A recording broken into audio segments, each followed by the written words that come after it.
le point d'orgue en quelque sorte d'une tournée de 4 jours qui m'a conduit de Libreville à Luanda puis Brazzaville jusqu'à vous, Kinshasa.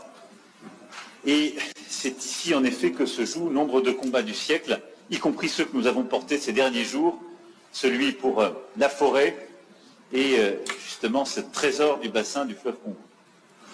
Alors cette visite, vous l'évoquiez à l'instant, arrive à un moment particulier pour la République démocratique du Congo et j'en mesure toute la gravité.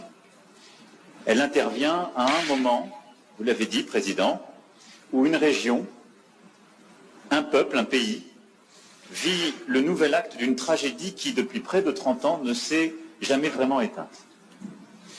Des centaines de milliers de Congolais revivent le cauchemar de la guerre, de la fuite, du dénuement absolu. Une ville, Goma, est à nouveau sous la menace d'une rébellion qui emprunte de nouveaux acronymes, aujourd'hui le M23, mais dont le visage et les soutiens extérieurs et l'agenda sont connus. La France ne s'est jamais résignée à une soi-disant fatalité de l'histoire et à ce que l'horreur de la guerre puisse se répéter. Parce que la guerre qui revient, c'est ajouter des morts aux morts et des drames aux drames.